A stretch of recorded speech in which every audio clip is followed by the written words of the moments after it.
tayo po ay magsitayo upang pasalangin ang ating tithes and offering.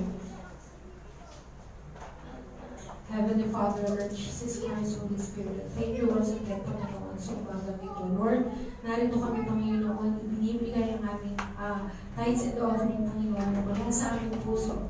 Thank you, Lord. Alam namin, Panginoon, na lahat ng iyo, Panginoon, lahat ng naririto, Panginoon, ay pag-aari mo, Panginoon. And truly, you deserve the tithes and offering, Panginoon, ay pinagkakalob namin sa iyo, Lord God. Lord, thank you, Panginoon, sa bawat isa na hindi po mo, Panginoon. And dalangin ko, Panginoon, na patuloy mong bigyan kami ng obedient heart like Abraham, Panginoon. Nung tunay, Panginoon, alam namin na hindi mo rin kami pawawalan tulad ni Abraham. At Panginoon, salamat, Panginoon, sa lahat ng blessing namin na tatanggap. Alam namin, Panginoon, na itong tithes and offering, Panginoon, ay babalik mo sa amin siksik, liglig at umaapaw pa, Panginoon. Lord, dalahan ko rin sa iyo, Panginoon, ang mga tao nga hawak ng pananalaping ito, bigyan mo sila ng wisdom, knowledge, and understanding, Panginoon, upang ito'y magamit lamang sa kalalaganap ng iyong Ebanghelyo, Panginoon. Salamat po, Ama, at bukal sa puso namin ito na binabalik sa iyo, Panginoon. Ito po ang aming sapat dalangin sa tanging pangalan ng iyong anak na Jesus at sa gabay at patubay ng banal na sapat Espiritu. Amen.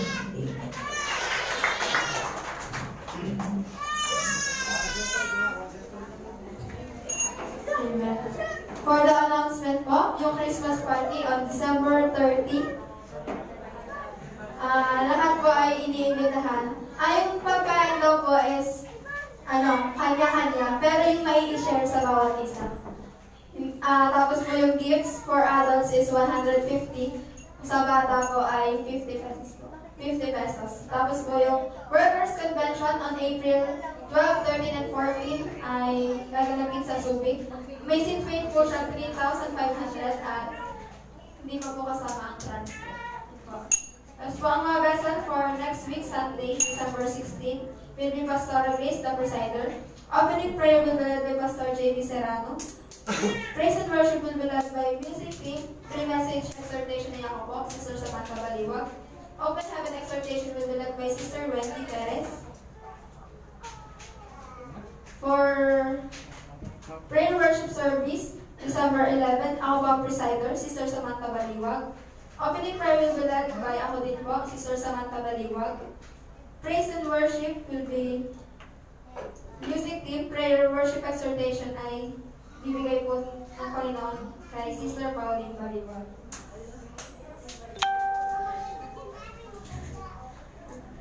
Amen. Palapakan po natin ang Panginoon sa pinadala ng blessing. Ito po may nakalimutan pa lang. Yung mga gawain po on Sunday, Divine Worship Service, 9 o'clock po. 9 o'clock tapos po. After this service po ay may CE. Yung pong mga di pa nakaka-enroll ay pwede pa pong mag-enroll. Kay Pastor Grace po sabihin. Tapos po yung Monday, PS with Pastora Michelle. Tuesday, prayer worship exhortation. Prayer worship service. And Wednesday, GWIM at saka Sophie. Thursday ay Bible study in UB group. Friday ay sa BS po sa Tingga.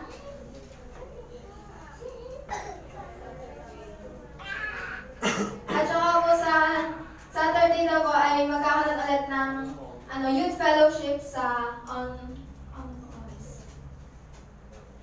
to be announced na lang daw po sa GC. Tapos po yung Saturday po ay practice din. Palakpakan po natin ang Panginoon sa pinalalaman sa Herap, si Pastor J.B. Serrano.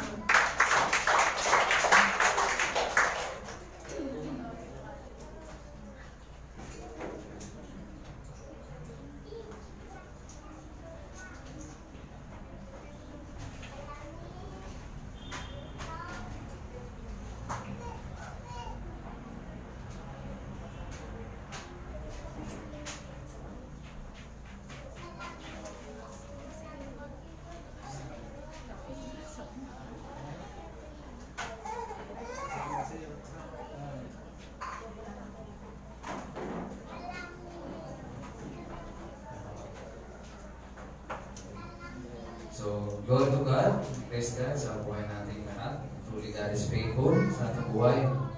At alam mo, ang Diyos ay tapat sa atin for sa isang linggo na lumipas. We are here. No, and we can still feel the presence of the Lord sa ating mga buhay.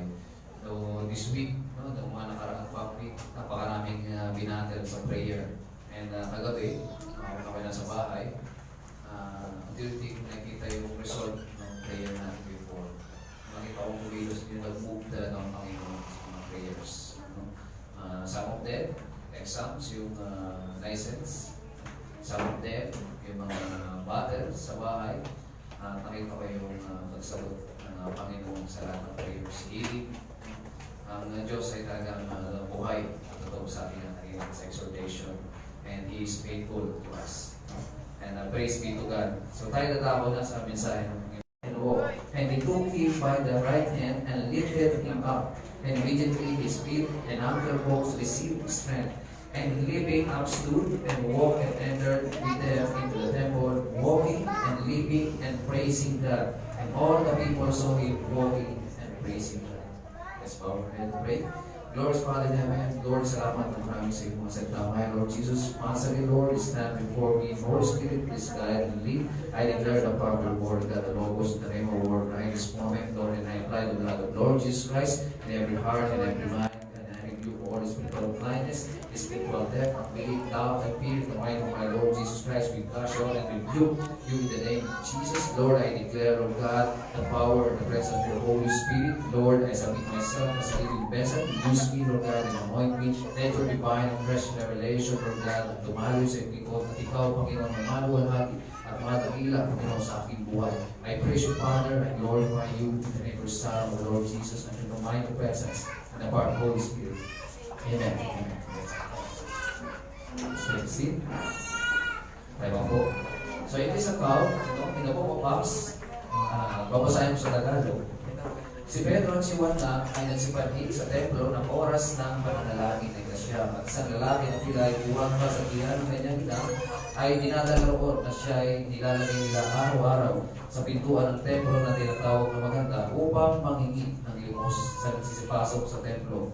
Ito pagkakita kay Pedro kay Juan na nagsisipasok sa templo ay namanig upang tumanggap siya ng limos. At pagtitig sa kanya ni Pedro na kasama si Juan ay sinabi, "Tingnan mo kami." At kanyang pinansin sila na umaasang tatanggap sa kanila ng anumang bagay. Tatapot sinabi ni Pedro, "Bilang at ginto ay wala ko.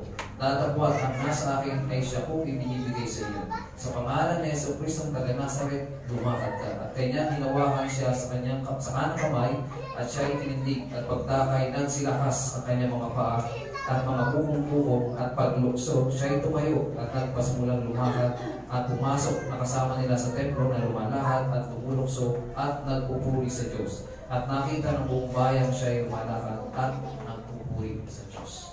In this account of the book of Acts, ang Panginoon ay nagpakita ng kanyang kapangyarihan to a layman for more than 40 years. Itong isang lalaking lupo, sabi, siya ay araw-araw dinadala sa templo, sa labas ng templo, para humingi ng limos o anumang bagay na ibibigay sa kanya ng tao. Then ito si Peter, si John, kung sila ay pupunta doon sa loob ng templo, nakita nila itong lalaki. So sabi ni Peter, sabi, "Tingnan mo kami." So nung pagtingin niya, nag-expect siya na merong ibibigay sa kanya, yung si Peter at si John, either limos o anumang bagay para sa kanya. Yung limos o kaya pagkain. So sabi niya, sabi ni Peter, "Gold and silver wala ako." Or sa atin, wala akong pera. Wala akong pera na ibibigay sa iyo. Pero, yung nasa akin, siya ang ibibigay ko sa iyo. Siya ang i-offer ko sa iyo. Sabi niya, "In the name of Jesus Christ of Nazareth." Sabi niya, "Lumakad ka, tumayo ka." Yung kanyang itinayo, hinawakan ng kanang kamay, siya ay tumayo ng patalon at nagsimula lumakad. No? At pumasok siya sa templo, praising God for what happened to him, for the miracle na ginawa ng Diyos sa kanyang buhay. If you will assess kung ito yung nangyari, ito isang napakagandang pangyayari sa buhay ng layman. And this layman is a reflection of a non-believer person. Isang taong hindi pa kilala si Kristo. Ano bang kaisipan ng isang tao na hindi pa kilala ng Panginoon? Ano yung expectation sa buhay? Kadalasan, kapag wala sa Panginoon, we want to go to church and expecting something, blessing, materially or financially. Ito lagi yung kaisipan ng tao, hindi niya kilala ang Panginoon. Ibig sabihin, personally, hindi niya kilala ang Diyos. Ang alam na lang sa Diyos ay nagbibigay ng bawat hinihingi ng pinagpe-pray. Pupunta ka sa simbahan dahil ikaw magpe-pray, dahil meron kang kailangan sa Panginoon. Lord, magsisimba ako para magpe-pray ko yung ganito. Kailangan ko ng financial, kailangan namin ng mga material na bagay in everyday. Hindi natin bisa napapansin yung ating hinihingan. Hindi natin kilala kung sino yung ating hinihingan. Actually, siya yung higit na kailangan ng bawat tao. Sabi, we're expecting blessings in form of money, treasures, or earthly things. Ito yung truth sa atin kapag hindi natin personally kilala ang Diyos. Gusto natin yung favor, lagi, lahat ng bagay na ibibigay ng Panginoon sa atin o sa lupa. And usually, we ask God to give our desire instead of what we need. Isipin mo, nandun ka na sa templo, nasa pintuan ka lang. Pwede kang pumasok sa loob to pray, Lord, kaya mo kong magaling. Kaya mo kong patayuin. Kung ako'y nasa lagay noong lumpo, Lord, ayokong habang panahon akong maging lumpo at namamalimos sa labas ng templo. I want to enter the temple praising and worshiping your name na ako ay pinagaling mo. God is not satisfied sa buhay natin na tayo ay crippled, na tayo ay bound, na tayo ay binipigilan, nung wala kang magawa sa iyong buhay dahil alam mo yun ang iyong sitwasyon. Ito yung kanyang mindset. Lumpo ako. Wala akong magagawa. Hindi ko kaya tulungan ng sarili ko at ang magagawa ko lang is mamalimos sa tao. Yun ang kaisipan ng isang tao hindi kilala personally ng Panginoon. Kaya sabi sa James chapter 4, verse 3, ye ask and receive not because you ask amiss, that ye may consume it upon your lust. Sabi sa James, humihingi kayo at hindi kayo nagsisitanggap sapagkat nagsisingin kayo ng masama o magugulit sa inyong mga kalayawan. Kadalasan ang hinihingi natin sa Panginoon, yung alam natin na kailangan or yung design natin. Pero hindi natin alam na hindi naman yung talaga ang ating kailangan. Parang gusto lang natin ma-fulfill yung ating needs o yung ating desire, not our needs. Tulad niya, isa siyang lumpo o isa siyang pilay, siyempre hindi siya makapagtrabaho.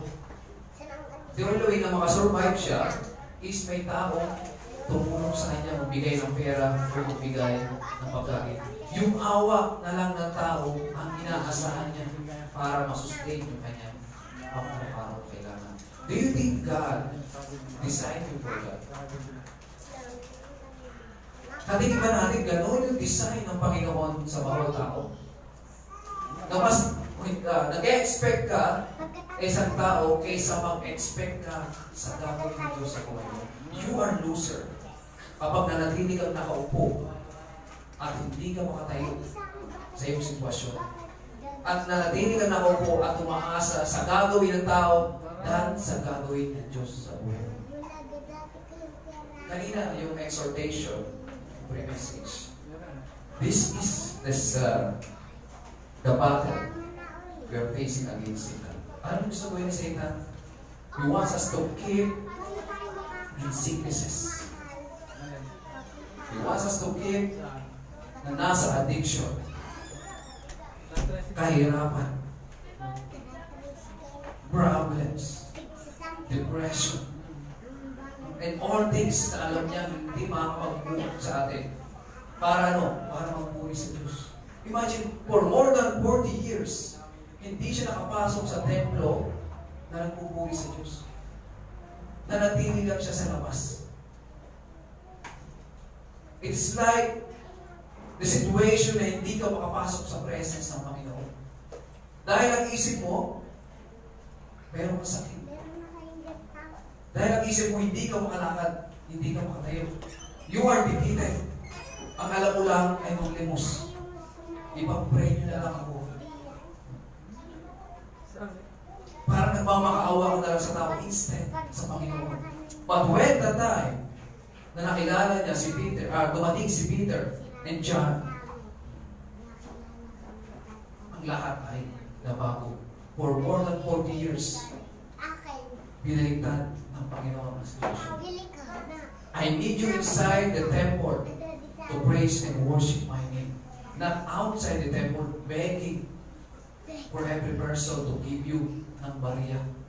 Hindi bariya ang binibigay ng Diyos. Hindi limos ang gusto ng Panginoon na ibigay sa bawat isa. He wants us to experience His power and miracles in our lives.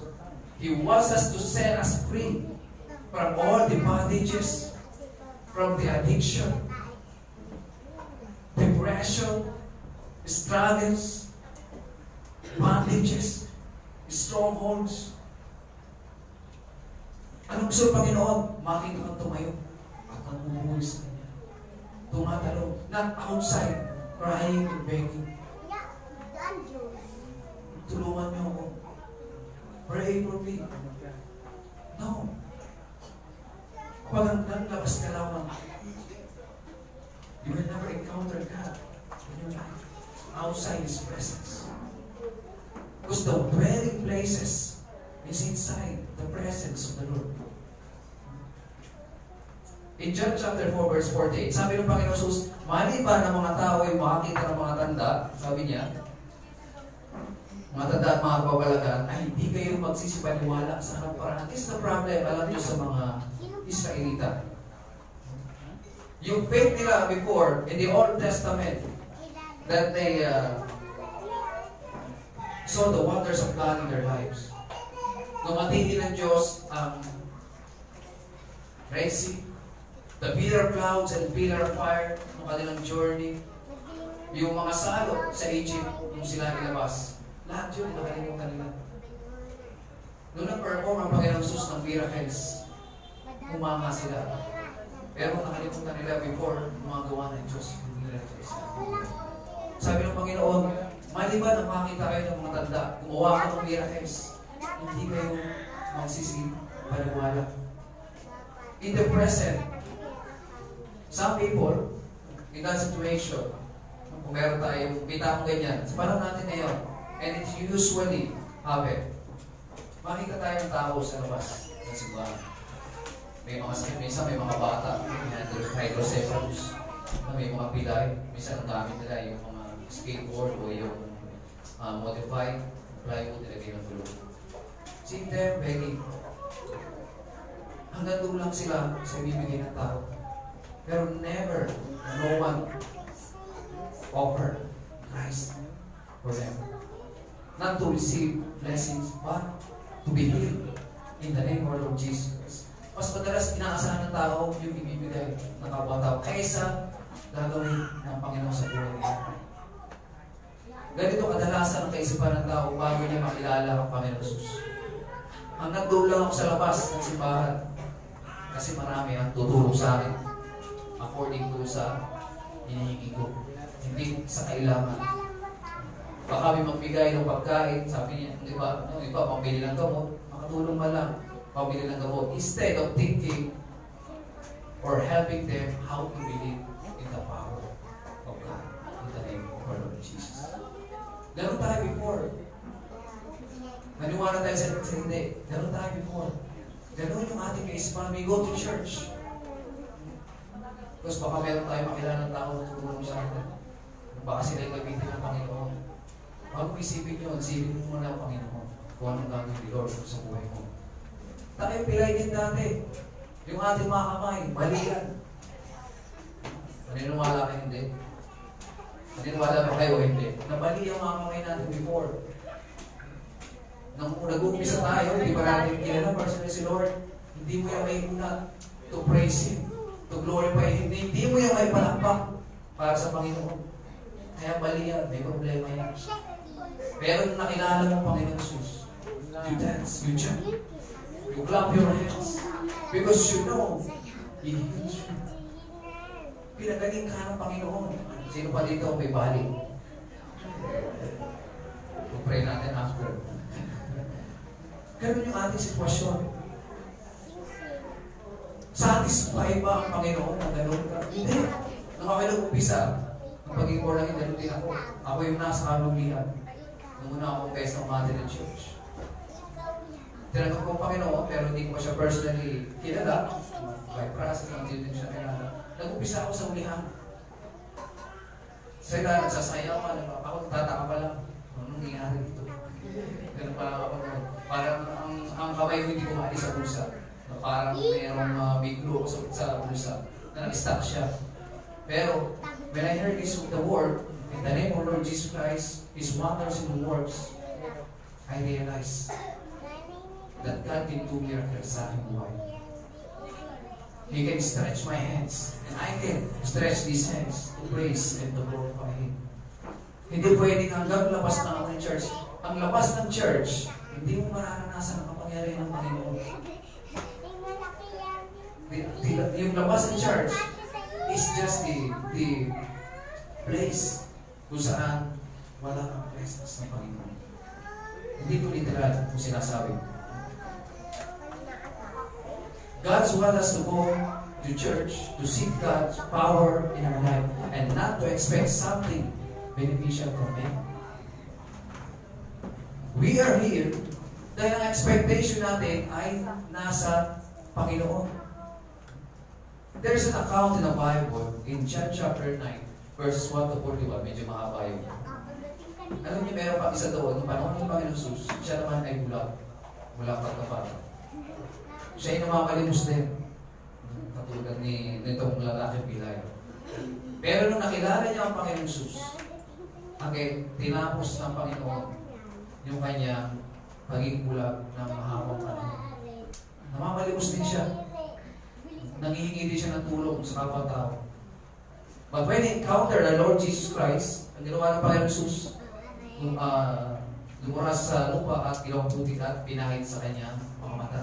Sabi ng Panginoon sa kanya, go to the pool of Siloam at maghugas ka ng hugasan mo yung mga mata. Then, bumalik yung kanyang paningin.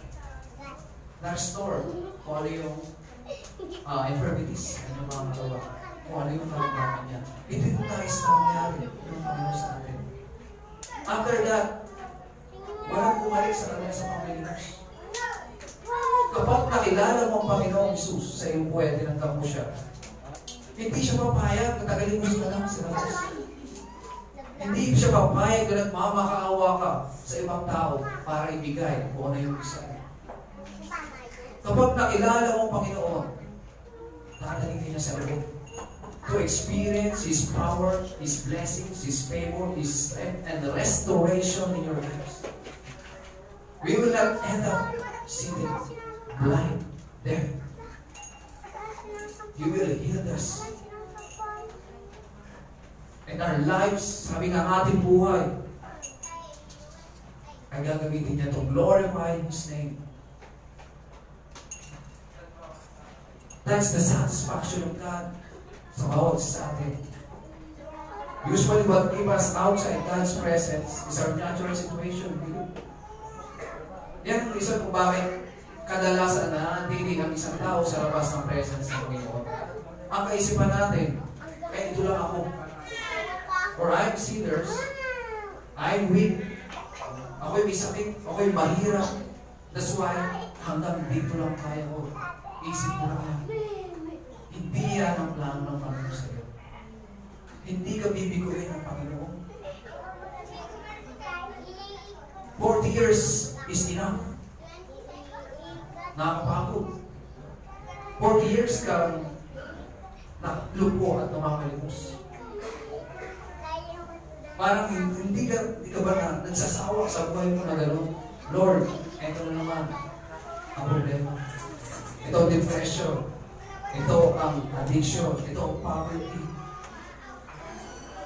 It is the time now to stand up. Panginoon, lahat ng yan, dadaan mo sa praise and worship. Dahil hindi ako lumpo. Hindi ako bulag. I am healed. I can jump. I can praise your name. I can lift up your name with all my strength. Ang dwelling place ko, Lord, hindi na sa labas ng templo, kundi sa loob ng iyong presence. Kung saan lagi ako victorious. Kung saan sa iyong presence, Lord, ang itsura ko hindi ako pulubin. Ang itsura ko, Lord, the reflection of yours, your glory, Jesus. I can stand so I can help those in that situation. My situation before. Si Peter, kundi na natin, he is just a fisherman before. Now he's performing the miracles, the wonders of God. Pumulitan na kanyang buhay. Sabi niya, hinawakan niya lang, kahit hen, tumayo ka. Then, he was healed. Yung lalaki. Then, they go together inside the temple. Prayer silang nagpupuwi sila ng Peter, John, at saka yung Levi. Ang sarap sa pakiramdam. Before ikaw yung nasa ganong situation, then time come, ikaw naman may kasama ng tao, helping them to enter the presence of the Lord. Seeing them glorifying and praising God. Kung hindi ka satisfied, Lord, ayaw kung ako lang yung lupo, may bulag doon sa part na yun. Siya naman yung dadaling ko. Hindi ako babalik sa labas ng church para makalimos ulit. Babalik ako doon to bring the other people inside your temple. Dahil ito yung plano mo sa amin. Ang buhay ng tao are not designed para maging bondage ni Satan. Para maging alipin ng Diablo. We are not designed para tayo ay luwakan ng Diablo. Sabi niya sa exhortation, we should stand and fight. And we should declare, receive the name of our Lord Jesus Christ. For this is the victory. In 2 Timothy chapter 1, verse 7, for God hath not given us the spirit of fear, sabi kanina, but of power and of love, and of sound mind. Hindi ng kapangyarihan at ng kaayusan. Sabi niya. And in 1 chapter 4, verse 4, you are of God, little children, and have overcome them. Because greater is He that is in you than He that is in the world. Sabi, kayo sa Diyos, hindi kong anak, at inyong dinaig sila, sapagat lalong dakila siyang nasa inyo kaysa sa nasa libutan. Ito yung naisip natin before eh. Lord, hindi ko kaya. Pero nung dumating ang Panginoon Jesus, kaya ko pala. Di ba? Ganun tayo dati. Konting problema, parang wala na. Nung, yun na ang huling araw natin sa mundo. Give up na. Lord, surrender na ako, hindi ko na kaya. Yun before.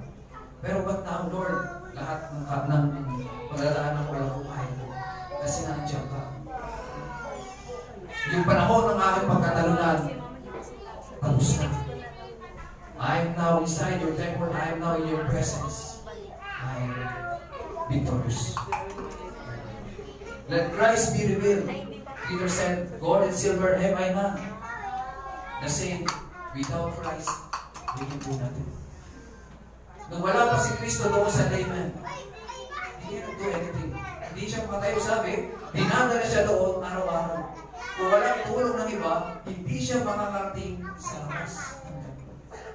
Pero nung dumating ang Panginoon Jesus, tumayo siya at mag-isa siya pumasok sa loob ng at nagpupuli sa Panginoon. Not in the image ng isang beggar. Hindi sa image ng isang tao na ginawa ng Diyos.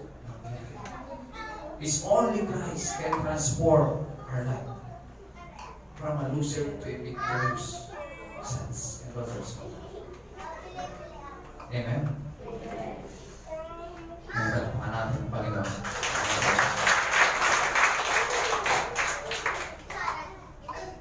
And every one of us, sabi nga, tayo'y tinawag ng Panginoon for this mandate. Hindi lang tayo dapat matapos doon sa pagiging reflection ng leman. Dapat maging katulad din tayo ni Peter and ni John. Ano yung sabihin? Hindi pwedeng tayo lang lagi tinutulungan. Tayo din mismo maging instrumento ng Diyos to help others.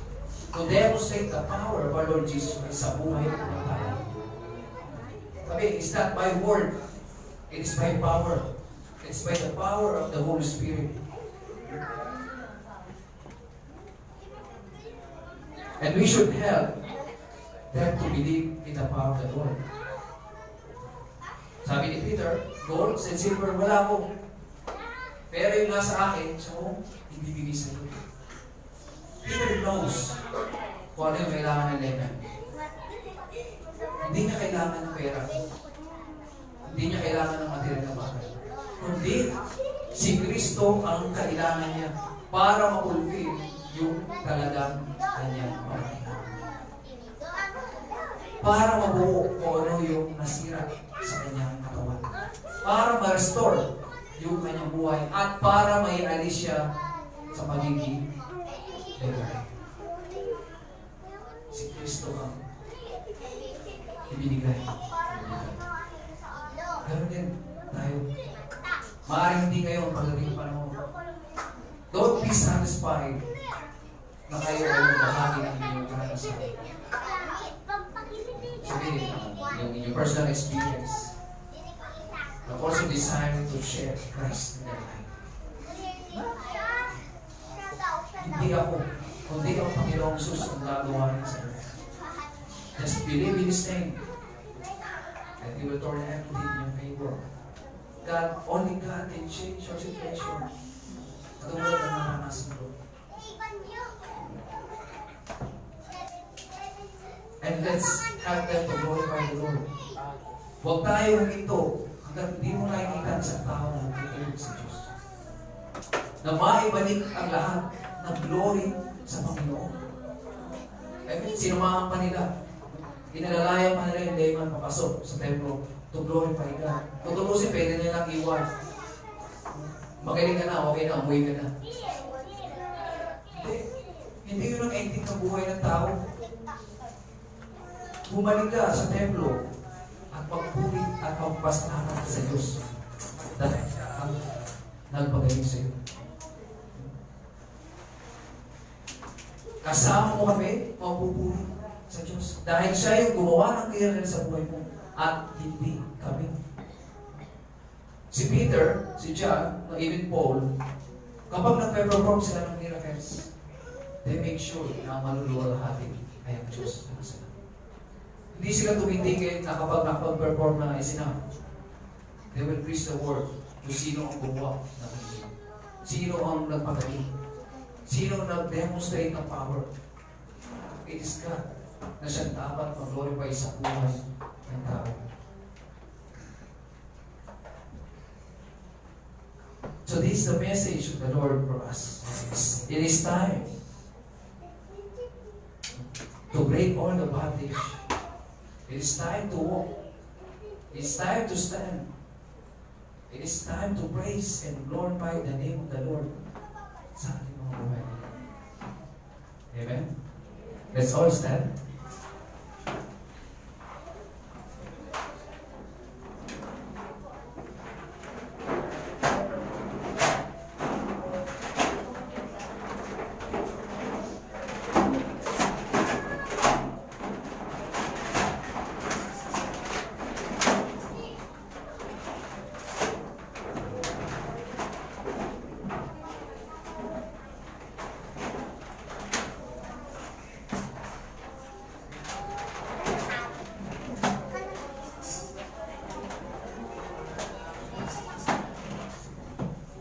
We will worship the Lord once again. Sabi nga before, tayo ay nasa labas ng karya ng Diyos. Now, tayo nasa loob ng kanyang karya sa Diyos. Therefore, this is our opportunity to give you the glory, to praise Him in our lives. And if you believe, kung sa iyong sarili, alam mo, that you're still battling, it is time to receive His name and declare His name sa iyong puso, sa iyong buhay. Let Christ change you, turn it into praise. Let every trials, let every battles be turned into praise. Let the name of our Lord Jesus Christ be glorified in your lives. Let's sing this song.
raise your hands. Both of your hands. This is the right time to declare the power in the name of our Lord Jesus Christ over our lives. And in the name of our Lord Jesus, no more sicknesses, no more depression, no more poverty. For we receive the power in His name. We will overcome everyone. Declare the name of Lord Jesus Christ. And everyone is going to receive. We will stand in victory and power. We will conquer better and speak up. We will rise. We are the sons and daughters. We will stand. We will jump. We will praise His name. We will receive the power in the name of Jesus. The Holy Spirit. Jesus'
name.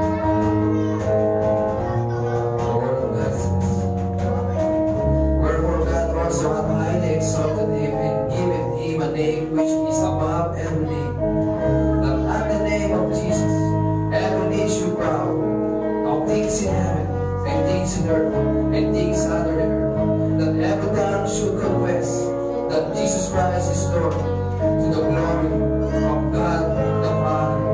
We praise your name, Lord Jesus. Thank you, my Lord, from the outset of the temple, you bring us inside your presence, Lord God. From a beggar, become a heirs of yours, Lord God. Become your children. And today, Lord God, this is a victorious day, my Lord, that we will conquer our dominion and for your glory, for your name, Lord God. Thank you, Father. We know that everything is possible. For great is you that is in us, Lord God, that heals the world. Father, thank you for reminding us that we are not losers anymore. Thank you, Lord, for helping us to overcome everything. But and nothing can hinder us, Lord, to proclaim your name. No one can stop us. Nothing can stop us, Lord God. Not anything can stop us, Lord. For your name is the power that we have. And we believe in your name, my Lord Jesus. Your name as our Jehovah Nissi, our banner and victory. We will proclaim your name, O Lord, in our family, in our house, in our school, in our works, in every places, O God. For your name is great. And we will conquer our dominion. We will preach your word. We will declare your name, Lord Jesus, that you are the way, the truth, and the life. No one can come to the Father but by you. You are our stronghold, our refuge, our Father in heaven, our Prince of Peace, our Almighty God. Lord God Almighty, we thank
be in your presence always. Lord, God, pray. Lord, seal everything with the blood of the Lord Jesus. Seal everything with the fire of the Holy Spirit for everyone. For those who doubt and fear, Lord, I pray that grace and mercy for the gentle spirit of God. Thank you, Father. Let's raise our hand. Palakpakan natin ang Panginoon. Praise the Lord. Anyone who needs prayer, meron ka gusto kayo manalangin.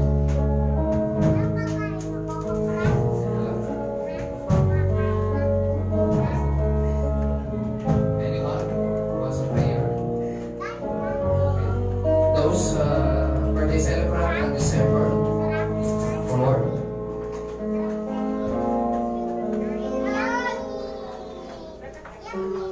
December.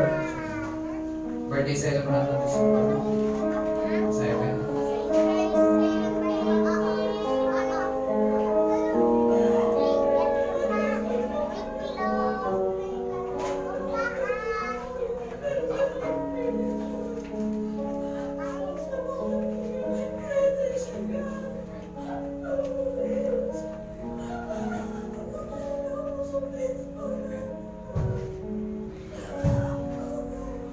Kasi alam niya yun nasa puso. Nagsisik ka sa kanya. Pakita natin ang Panginoon. Sabi niya, hindi sa pamagitan ng ating mga heart, but through our hearts. Blessed for the pure in heart, for they shall see that. Praise God. Pray for the Holy Spirit. Expect more. Desire more. Praise God. Glory to God. Praise the Lord for the faithfulness. Thank you, Lord, for the comforting the gentle spirit. It's coming. Jesus' name. Jesus' name. Jesus' name. Jesus' name.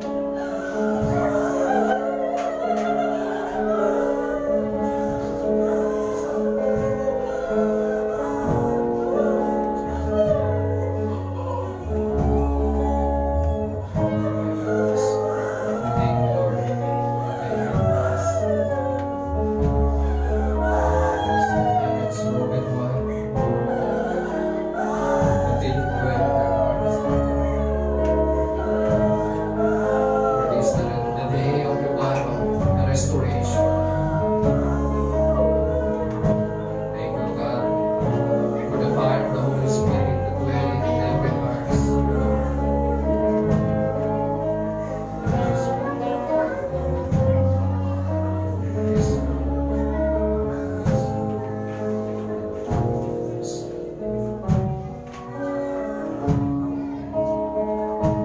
Gracious God, Father in heaven, Lord, it's your loving kindness. It is you, my Lord Jesus, that dwell in every heart. It is your power that transforms us. Holy Spirit, please dwell over these hearts. Continue to speak and reveal yourself, my Lord, to this soul. And I know, in Jesus' name, by the power of the Holy Spirit, and in the love of Lord Jesus, our Lord, Jesus' name.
Increase their sensitivity, Lord God, and knowledge of your glory. My Lord Jesus, reveal yourselves to them, my Lord God. And I declare, my Lord, that you will fulfill the mandates, Panginoon, na pinagkatiwala sa kanilang mga buhay. I declare, my Lord God, their hearts, Lord, the blood of Lord Jesus Christ, Panginoon, na aking dalangin na i-cover mo sa kanilang puso at sa kanilang kaisipan nila. Let no way to fail shall prevail, and no weapon formed against them shall prosper. In the mighty of my Lord Jesus, thank you, Father in heaven, and I even declare the celebration and glory in Jesus' name. In Jesus' name. In Jesus' name. In Jesus' name. Amen. Praise the Lord. Yung ating mga birthday. December.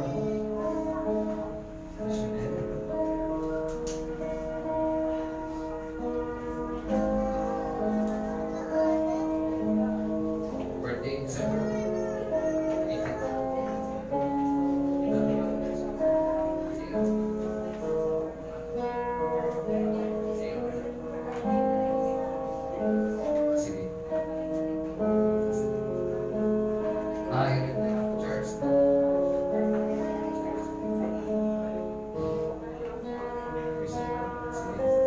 Dito yung mga birthday celebrant.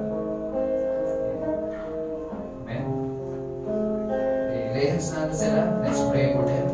Lord God Almighty, salamat Panginoon sa buhay, Lord, ng mga kaluluwa ko, Lord God. Salamat sa mga kapatid, Lord God, sa kanilang karawan this month of December. Truly, you are faithful, my Lord. All the blessings and favor, Lord God, na yung binuhos, Lord God, sa buhay. Aming pinagpapasalamat sa iyong kagalingan, kalakasan, at patuloy namin itong i-declare, Panginoon, sa kanilang buhay, ang iyong proteksyon, pag-iingat, ang iyong proteksyon. Lord, I declare that in my Lord Jesus Christ, sa buhay ng Janina, Panginoon, ay pupala, ang biyaya, ang patuloy, ang buhos at tumalan.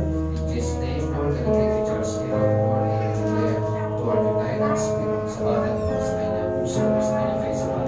And I rebuke, Lord God, all the works of the enemy, and I declare, Lord God, divine healing, divine health, Lord God, I declare the blood of Lord Jesus Christ, Panginoon, sa balat, Lord, kay Simon, Lord, I declare, Panginoon, na yung proteksyon sa balat, ang iyong pag-iingat, ang iyong mapagpapala at biyaya, Panginoon, ay huwag mawala, Panginoon, sa balat, ang kaalaman at karunungan sa iyong salita, Panginoon, ay Panginoon, sa balat.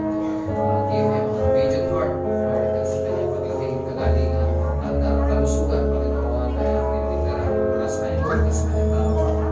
Lord, kay Chanel, Panginoon, ang kanyang pagpapasalamat, Panginoon, ang buhay na pinagkaloob sa kanya. Salamat, Panginoon, salamat, pagpapala at higit sa lahat, Lord, ang iyong ginawa sa kanyang buhay, patuloy na ginagawa, Lord, at aking dinadalangin, ang iyong pag-iingat, ang proteksyon, Panginoon, ay ang pinagkaloob ng Lord Jesus Christ, mula sa kanyang bulungan, sa kanyang trabaho, at darating, Panginoon, ang iyong babae, patuloy ng papala, ay manatiling sa kanya, let the light of my Lord Jesus Christ shine sa kanyang Lord, kay Raisa, Panginoon, salamat, Panginoon, sa kanyang buhay, Lord, higit pagpapala, biyaya, experience, Lord God, at ang presensya at kaluwalhatian po ay kanyang maranasan, ang iyong plano, ang iyong kalooban, Lord, ay maribel sa kanya, Lord, increase her spiritual sensitivity, Panginoon, at ang dalangin, ang kaalaman, karunungan sa iyong salita, at kapangyarihan ng Holy Spirit, Lord, ay patulong ang ipagkaloob sa kanya, na even declare, in cover in the blood of Lord Jesus Christ, mula sa kanyang unagan, sa kanyang talampakan, at ganun din pag-ingat sa kanyang mga mahal sa buhay. Salamat po, Panginoon, sa kapatid.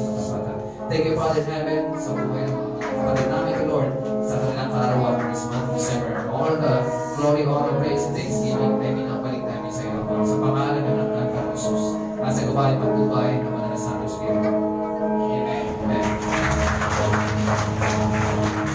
Close in prayer. Taas natin ating mga kamay. Amen. Palapakan natin ang Panginoon.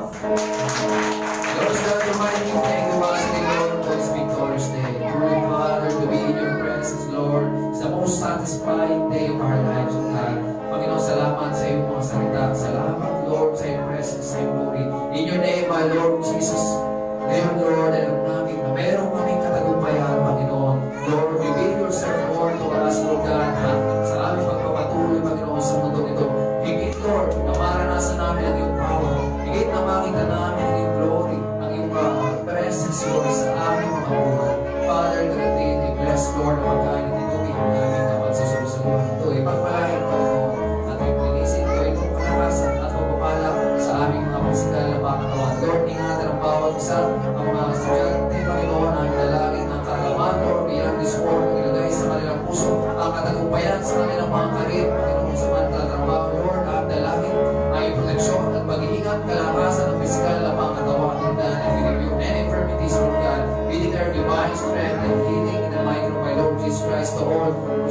Lord, sa mga karamdaman. We rebuke all these infirmities in the mighty name of my Lord Jesus. O God Almighty, thank you once again, Lord. We're praying, Lord, bless us, give us, make thy patience upon us, and be gracious unto us.